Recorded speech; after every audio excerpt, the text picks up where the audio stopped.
네, 우리 믿음으로 함께 고백해 볼까요? 하나님 감사합니다. 예수님 감사합니다.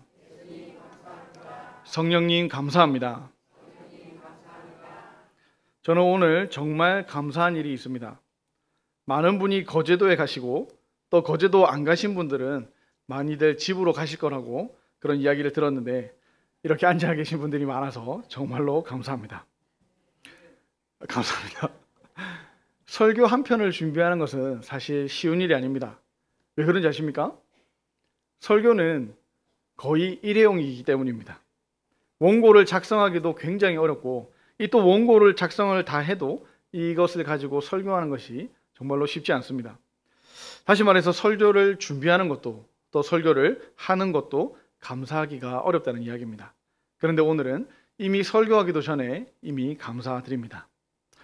감사하다는 말은 누군가에게 고마운 마음이 있다라는 사전적인 의미를 가지고 있습니다. 어떤 좋은 일에 대해서 자연스러운 내면의 표현이라는 것이죠. 감사할 일이 있어서 누구누구에게 고마워해서 그런 마음에서 우리의 마음에서 우러나오는 그런 감정이 감사라는 겁니다. 자발적으로 마음이 움직여서 하는 표현이라는 것이죠. 이 감사한 마음을 어떠한 형태로 표현해서 전달할 때 그것을 사례라고 말합니다. 감사를 표현하는 예의라는 뜻입니다. 상대방이 베푼 호의와 은혜와 도움 등을 기억하고 그것에 대한 감사한 마음을 어떤 선물에 담아서 또 마음을 담아서 표현하는 것을 사례라 한다는 겁니다. 그런데 이 사례라는 것을 잘못 사용하면 뇌물이 됩니다. 모양은 감사한 마음을 담은 사례이지만 그것으로 인해서 다시 자기에게 어떤 이익이나 도움을 요구하는 의도를 담아서 살해한다면 그것이 뇌물이라는 겁니다. 그런데 우리 신앙생활에서도 하나님께 감사드리는 것이 아니라 뇌물을 드리는 사람들이 있습니다. 하나님께서 베푸신 은혜에 대해서 감사를 드리는 것으로 끝나지 않고 내가 하나님께 이렇게 감사를 드렸으니까 하나님께서 나에게 또 이렇게 해주셔야 된다는 식으로 드린다면 그것은 하나님께 감사를 드리는 것이 아니라 뇌물을 드리는 것이 되어버린다는 겁니다. 감사는 감사로 끝나야 됩니다. 그렇지 않으면 감사한 일이 뇌물이 되어버리기 때문이죠. 감사는 감사에 대한 그 주신 것에 대한 그 응답으로 끝나야 된다는 것입니다. 적어도 오늘 참석한 우리만큼은 하나님께 뇌물을 드리지 않았으면 좋겠습니다. 왜냐하면 하나님께서는 뇌물을 기뻐하시지도 않을 뿐만 아니라 뇌물로 움직이시는 분도 아니시기 때문입니다. 아니 내가 헌금을 지금까지 얼마를 했는데 내가 하나님께 어떻게 했는데 내가 얼마나 봉사를 했는데 하나님이 나한테 이러실 수가 있어. 내가 하나님께 이렇게 하고 이렇게 봉사하고 이렇게 섬기니까 하나님은 당연히 나에게 복을 주셔야 되지 않는가라고 생각을 하고 있다면 그것은 하나님께 감사를 드리는 것이 아니라 뇌물을 드리고 있는 겁니다. 어쨌든 정리하면 감사는 자발적으로 그 마음을 표현해야지 진정한 감사라고 할 수 있다는 겁니다. 다른 것 다 원하지 않고 정말 나에게 해주신 그것만으로 감사를 드리는 것이 진정한 감사라는 겁니다. 그런데 오늘 본문에서는 이 진정한 감사를 하지 못하는 우리에게 하나님께 감사하라고 명령하고 있습니다. 진정한 감사를 잘 못하니까 다른 방법을 알려주셔야 할 것 같은데 일단 감사하라고 일단 감사해 보라고 명령하시는 겁니다. 사실 오늘 본문에서만 감사를 명령하고 있는 건 아닙니다. 성경 곳곳에서 하나님께 감사하라고 명령하고 있습니다. 그냥 시키는 것도 아니고 권유하는 것도 아니고 우리에게 명령하는 겁니다. 그런 명령의 말씀이 한두 군데가 아닙니다. 진정한 감사를 자연스럽게 못하겠으면 명령에 의해서라도 일단 감사를 하라는 거죠. 성경은 왜 우리에게 하나님께 감사하라고 명령하실까요? 또 우리는 왜 하나님께 감사해야만 할까요? 그 이유는 다른 게 아닙니다. 하나님께서 우리의 하나님이 되시기 때문입니다. 그리스도인의 감사는 하나님으로부터 출발합니다. 하나님으로 말미암아 감사가 시작된다는 겁니다. 오늘 본문 말씀인 3절 상반절을 다시 한번 볼까요?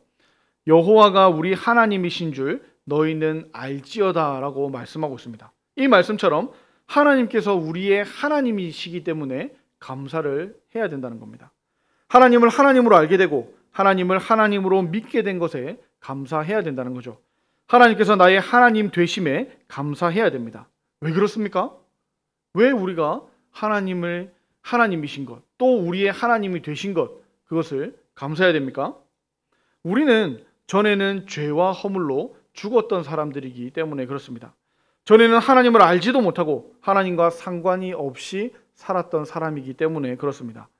그래서 이 세상에서 소망도 없던 사람입니다. 하나님의 풍성한 언약에 박혀 있었던 사람들이라는 겁니다. 하나님께서 왜 이 세상에 태어나게 하셨는지 창조 목적을 몰랐던 사람이기 때문에 그렇습니다.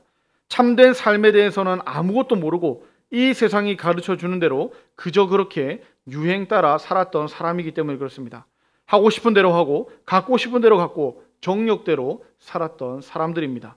그래야 공중권세 잡은 사탄을 따라 사는 자들이었다는 겁니다. 그러나 이제는 예수 그리스도가 누구신지 알게 되었고 그리스도께서 십자가에서 내 죄를 대신 짊으시고 죽으셨다는 것을 알고 믿게 되었습니다. 예수님이 나의 구세주라는 것을 믿고 고백하게 되었다는 겁니다. 그래서 하나님의 자녀가 되었고 영원한 소망을 품고 살게 되었고 하나님의 약속을 믿음으로 풍성한 삶을 누리는 사람들이 다 되었습니다.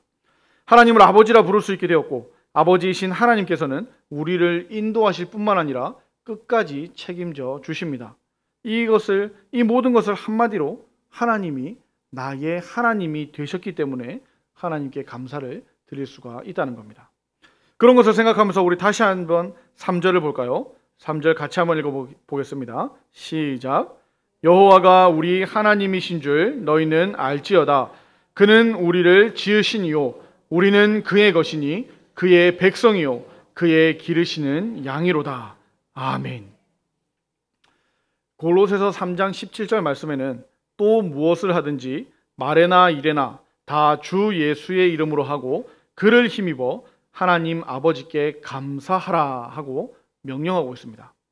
감사는 하나님을 하나님으로 믿고 고백하는 이들에게는 하나님께 드리는 당연한 반응이요 당연한 응답이라는 겁니다. 그러므로 우리를 창조하시고 순간순간 생명을 유지시켜 주시고 햇빛과 비와 공기와 물과 자연 그리고 수많은 것들을 주시는 하나님께 감사드리지 않는 것은 하나님에 대한 무례이고 모욕이고 하나님 앞에서 죄라는 겁니다. 하나님께서 나의 하나님 되심을 감사하는 것은 하나님에 대한 믿음의 반응입니다.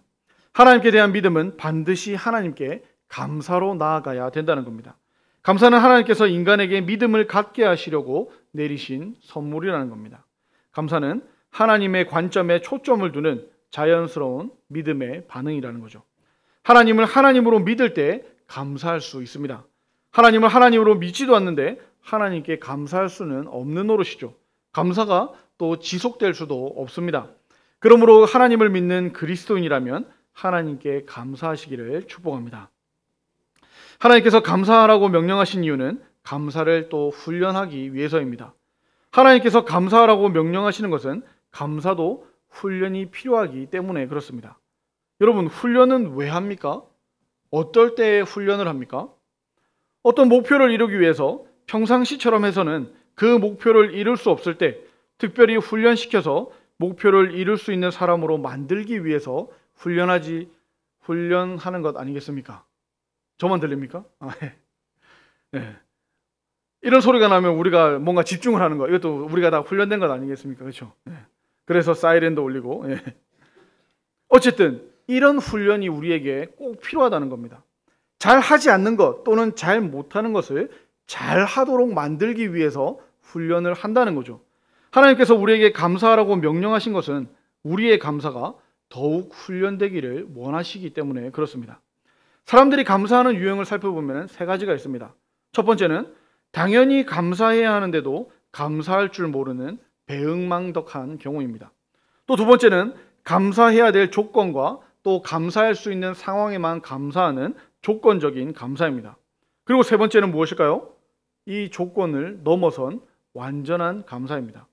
사실 이 감사는 힘든 감사입니다. 감사할 수가 없죠. 이 세 번째 감사는 철저한 믿음이 없이는 감사를 드릴 수가 없다는 겁니다. 그래서 이 감사가 믿음의 고백이라는 겁니다. 믿음의 표현이라는 겁니다. 하나님은 그러면 우리가 어떤 단계의 감사를 하기를 원하실까요? 당연히 둘째를 넘어서 이 세 번째의 감사를 하기를 원하신다는 겁니다. 이 세 번째 단계의 감사는 처음부터 할 수가 없습니다. 그러니 뭐가 필요하다고요? 훈련이 필요합니다. 감사의 훈련으로 우리가 조건을 넘어선 이 감사를 할 수 있기를 원하시기에 우리에게 안 되는 이 감사를 명령하시는 겁니다. 훈련은 이렇게 명령에 의해서 이루어지죠. 좋든 싫든 명령에 순종하고 순종하지 못하겠으면 복종해서라도 시키는 겁니다. 명령은 선택이 아닙니다. 감사할 수 있으면 감사해봐 정도가 아닙니다. 우리 같이 한번 감사해 볼까 하는 정도가 아니라는 겁니다. 네가 감사의 사람이 되었으면 좋겠다. 이런 상황에서도 감사했으면 참 좋겠다. 이런 게 아니라는 겁니다. 명령은 이 부탁이나 권유 정도가 아니라 반드시 꼭 해야 하는 것이기 때문에 명령하는 겁니다. 당연히 감사해야 하는데도 감사할 줄 모르고 감사를 잃어버리고 살고 있는 사람들을 향해서 하나님은 감사를 명령하십니다. 감사하라. 하나님께 감사하라. 범사에 감사하라 명령하시는 겁니다. 어쩌면 이 하나님의 명령은 감사하는 생활을 위한 재활치료를 하라는 명령으로 볼 수 있습니다. 재활치료를 다른 말로 재활훈련이라고 부르지 않습니까? 예를 들어서 발을 다쳐서 발에 기부스를 하고 오랫동안 움직이지 않았던 발은 기부스를 풀고 나면 반드시 이 재활훈련, 재활치료를 해야 합니다. 그렇지 않으면 제대로 발을 사용할 수도 없고 발에 힘도 없습니다. 이런 재활치료나 재활훈련은 선택이 아닙니다. 억지로라도 해야 되는 겁니다. 그렇지 않으면 예전처럼 걷기가 어렵기 때문이죠. 마찬가지입니다. 하나님께서 우리에게 감사훈련을 시키시는 것은 잃어버린 감사를 되찾게 해주시는 목적입니다. 감사 생활은 재활시키기 위해서 그렇습니다. 배은망덕한 우리에게 감사하라는 명령에 순종하게 해서 감사 생활을 회복함으로 믿음이 더욱 굳건해지고 믿음이 더욱 온전해지도록 만들기 위해서 우리에게 감사를 명령하시는 겁니다. 그러니 우리는 감사라는 명령에 순종해야 됩니다. 특별히 내일부터 시작될 21일 감사 습관 만들기에 모두가 동참하셨으면 좋겠습니다. 아멘. 예. 모두가 동참하셨으면 좋겠습니다. 정말 그렇습니다. 저도 이렇게 돌아보면은 상황을 볼 때가 참 많은 것 같아요. 저도 설교를 하면서 이 이스라엘 12 정탐꾼을 설교를 하면서 10명의 그 상황, 또 2명의 믿음, 이것을 이야기하면서 왜 상황만 볼까? 왜 상황 너머에 있는 하나님을 못 볼까라고 설교를 하지만 저도 보면은 항상 그 2명이 아니라 10명에 속한 저 자신을 발견했었습니다. 그런데 이 감사를 하고 정말 하나님을 바라볼 수 있다면 우리도 이 광야에서 쓰러진 10명이 아니라 그 가나안 땅에 들어가는 2명이 되지 않겠습니까? 우리 21일 감사 습관 만들기에 모두가 동참했으면 좋겠습니다. 아멘. 옆 사람은 21일 뒤에 감사의 사람이 됐는데 난 안 되면 억울하지 않습니까? 저는 상 받고 칭찬받고 하는 데는 별로 관심이 없습니다. 그런데 딱 한 가지는 정말 욕심이 누구보다 많습니다. 하나님을 내가 제일 많이 사랑했으면 좋겠다. 내가 제일 하나님을 닮은 사람이 되었으면 좋겠다 하는 것은 욕심이 많습니다. 그래서 이 감사의 사람이 되어보자. 그 말은 저도 아직 감사의 사람은 아닙니다. 하지만 21일 뒤에는 기대하는 마음으로 꼭 동참하려고 합니다. 하나님께서도 우리의 삶이 평탄하지만은 않다는 것 잘 알고 계십니다. 우리의 삶이 형통한 일만 있지 않다는 것 그 누구보다 잘 알고 계십니다. 또한 그런 어려움을 통해서 우리가 성장한다는 사실도 알고 계십니다. 그러니 하나님께서는 슬프고 힘들고 어렵고 고통스러운 일을 통해서 우리가 성장하기를 원하시면서 이를 통해서 우리를 훈련시켜 나가시는 겁니다. 그렇게 우리는 어려운 일을 만날 때 믿음으로 그것을 바라보며 믿음을 통해서 하나님께서 반드시 이 일들을 통해서 합력해서 선을 이루실 줄을 믿고 감사할 수 있어야 됩니다. 이것이 감사훈련을 통한 믿음으로 승리하는 길이요 신앙의 열매라는 겁니다. 그러므로 담임 목사님께서 강조하셨듯이 우리 그리스도인들은 감사할 수 없을 때도 감사해야만 하는 겁니다. 그래야 불행을 극복하고 행복을 누릴 수 있기 때문이죠. 감사는 단순히 자기 최면이 아닙니다. 단순한 긍정적인 마음도 아닙니다. 감사는 하나님에 대한 믿음 없이는 이 감사가 나올 수가 없습니다. 그러므로 믿음은 우리를 감사하게 하고 감사는 우리의 믿음을 더욱 굳건하게 만들어 주는 겁니다. 믿음과 감사를 통해 더 훌륭한 인격으로 훈련될 겁니다. 또 더 깊은 영성으로 우리를 훈련시켜 줄 겁니다. 빌립보서 4장 6절에는 아무것도 염려하지 말고 다만 모든 일에 기도와 간구로 너희 구할 것을 감사함으로 하나님께 아뢰라고 명령합니다. 기도할 때 어떻게 아뢰라고 합니까? 믿고 감사함으로 기도하라는 명령입니다. 골로새서 4장 2절에는 기도를 계속하고 기도에 감사함으로 깨어 있으라 하고 명령합니다. 고난과 환난 속에서 믿음으로 기도하고 감사함으로 기도하라는 명령이라는 겁니다. 그렇다면 하나님께서 왜 그렇게 감사하라고 명령하시고 이렇게 감사를 훈련시키는 걸까요? 하나님께서 우리에게 감사하라고 명령하시는 이유는 감사할 때 행복하기 때문입니다. 여러분 한번 생각해 볼까요? 어떤 일이 있어서 짜증내고 불평내고 원망한 뒤에 어떤 감정이 따라옵니까? 한 번도 불평내고 짜증내 본 적이 없으십니까? 짜증, 불평, 원망 뒤에 야 정말 내가 한번 화내고 나니까 속이 다 시원하다. 아 개운하다. 이제 막 행복하다 라는 감정이 들던가요? 아니죠. 그 결과는 뻔합니다. 그렇게 하면 할수록 결코 행복하지 않다는 것을 경험적으로 잘 알고 있지 않습니까?